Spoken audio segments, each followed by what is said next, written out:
शङ्कर जय जय शङ्कर हर हर शङ्कर जय जय शङ्कर हर हर शङ्कर जय जय शङ्कर हर हर शङ्कर पालय माम्.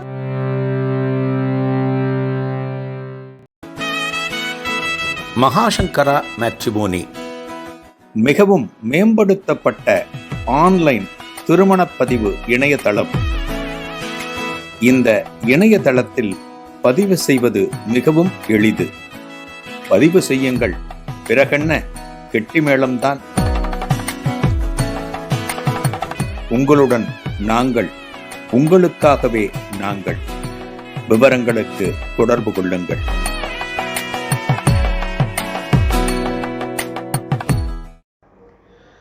ஸ்ரீ குருபியோ நமக. ஓம் காஞ்சிவாசாய வித்மகே சாந்தரூபாய திமகி தன்னச்சந்திரசேகரேந்திர பிரச்சோதியாத். எல்லாருக்கும் நமஸ்காரம்.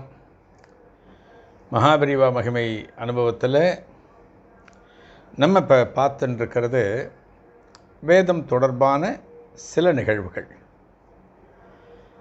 மகாபரிவா வேதத்தை எந்த அளவுக்கு போற்றினார், எந்த அளவுக்கு வேத பண்டிதர்களை பெரியவா மதித்தார், அவர்களுக்கான கௌரவம் எந்த நாளிலும் குறையக்கூடாது அப்படிங்கிறத எப்படியெல்லாம் வலியுறுத்தி சொன்னார், இதெல்லாம் நம்ம பார்த்துட்டுருக்கோம்.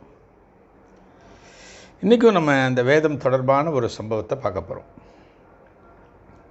பொதுவாக மகாபரிவா காலத்தில் சரி, இப்போவும் சரி, மடத்தினுடைய பக்தர்கள் ஏதான ஒரு இடத்துல ஒரு ஹோமம், ஒரு பெரிய வேள்வி, ஒரு பெரிய ஏதான ஒரு என்ன சொல்கிறது, ஒரு ஆன்மீகம் தொடர்பான ஒரு நிகழ்வு நடந்தால் அது முடிஞ்சோன்னு என்ன பண்ணுவா, அந்த பிரசாதத்தை கொண்டு வந்து மடத்தில் சேர்ப்பேன்.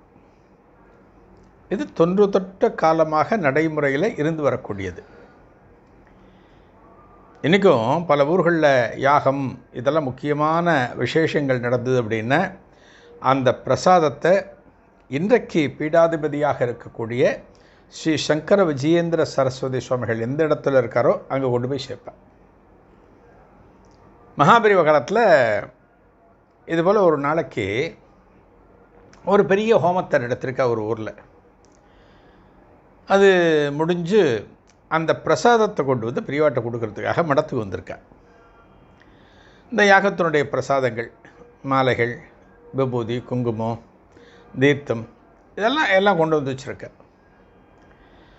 மகாபரிவா என்ன பண்ணுறா, இவள் வந்த உடனே இந்த யாகம்லாம் நல்லபடியாக முடிஞ்சுதா, எத்தனை வித்தியார்த்திகள் வந்திருந்தா எல்லாத்தையும் பெரியவா கேட்குற.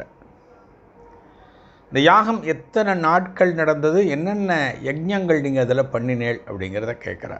எல்லாத்துக்கும் பதில் சொல்கிறார்.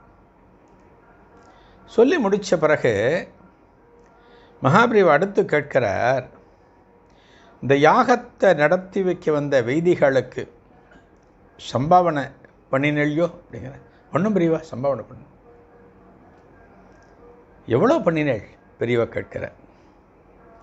இது பாருங்கோ, இதுதான் வைதிகாள் மேலே மகாபிரியவாளுக்கு இருக்கக்கூடிய அக்கறை.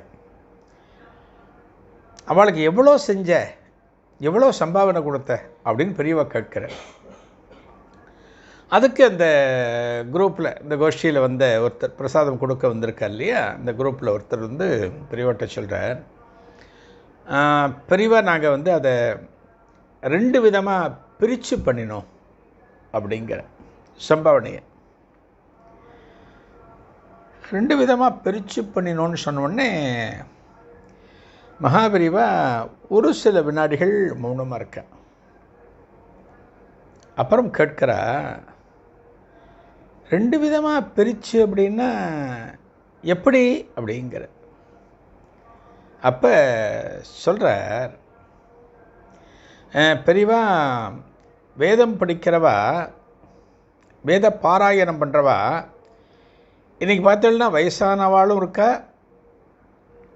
பிரம்மச்சாரிகளும் இருக்கா. அதாவது கிரகஸ்தர்கள், பிரம்மச்சாரிகள் அப்படி வச்சுக்கலாம். கிரகஸ்தர்கள் அப்படின்னா கல்யாணமாகி குடும்பத்தோடு இருக்கிறவா, பிரம்மச்சாரிகள் அப்படின்னா கல்யாணம் ஆகாமல் இருக்கிறவா. பார்த்தோம் இல்லையா, வேதம்ங்கிறது சின்ன வயசில் நம்ம கற்க ஆரம்பித்து ஒரு இளைஞனாக நம்ம இருக்கிற போது எல்லாத்தையும் முடிச்சுடுவோம். அந்த வேதத்தினுடைய சகலத்தையும் முடிக்க முடியாது. நம்ம எது வரைக்கும் போகணுமோ அது வரைக்கும் முடிச்சுடுவோம்.